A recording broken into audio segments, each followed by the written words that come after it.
What's happening, folks? Back with another reaction, back with some more Morrissey. And we're back with another bonus tune included in the expanded folder for his 1988 debut solo album, Viva Hate. Once again, major shout out to Seb. And the next tune is Sister, I'm a Poet. Again, it's another title that it's amusing just on the surface of it. If I were to guess, it sounds like there's a bit of sass, maybe even a dismissive attitude, like, Sister, I'm a poet.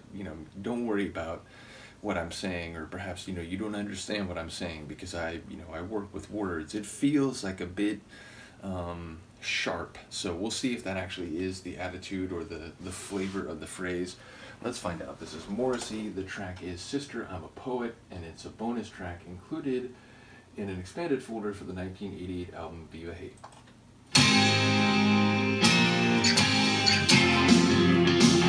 Hey.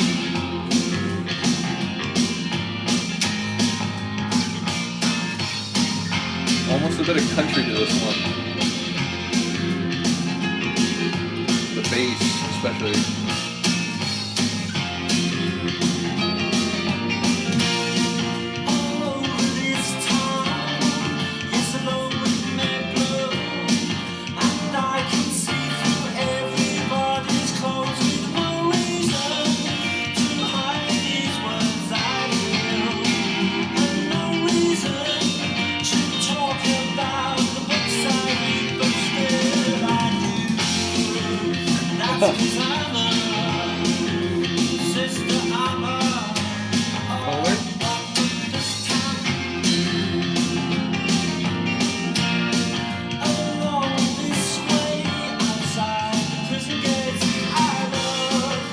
That's something.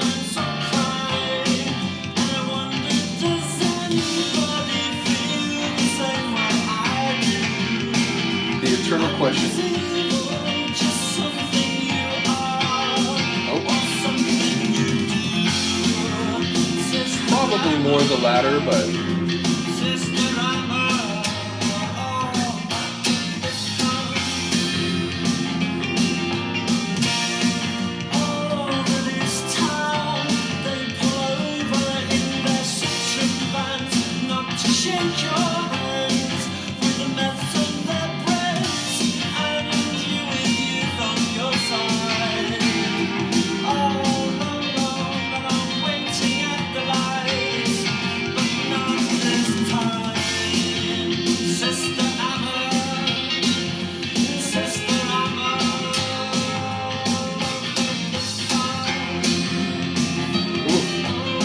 those guitar chords were very forte.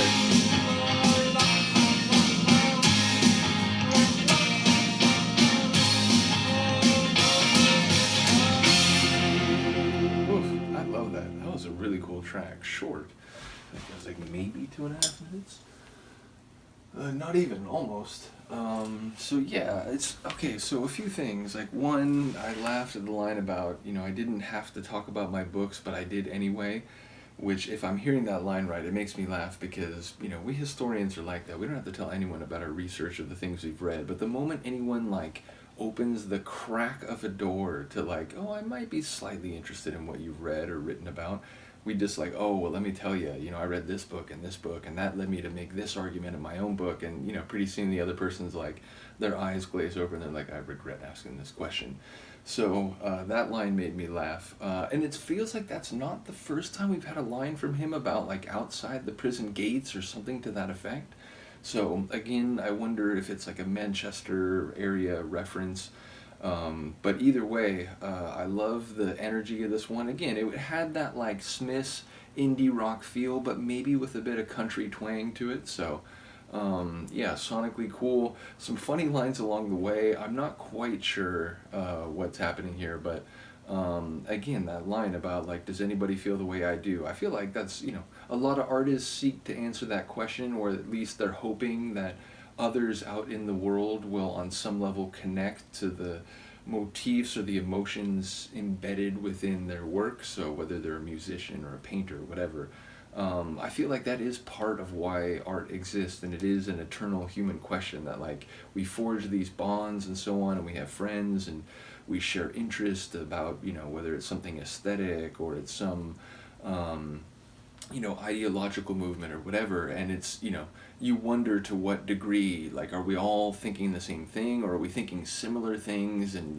they're sort of convergent on the same teleological end. There's lots of questions that come that relate to the idea, does anyone else feel the way I do? So I enjoyed the appearance of that line, even if I'm not quite sure everything that's happening. But yeah, another cool tune from Morrissey, a funny one, like, and again, we heard that line, specifically, "Sister, I'm a poet," but I don't know, who the other character being spoken to might be. So I look forward to people's comments. Again, it does seem like a lot of his B-sides are like non-album tracks. They're a bit shorter, they're a bit tidier.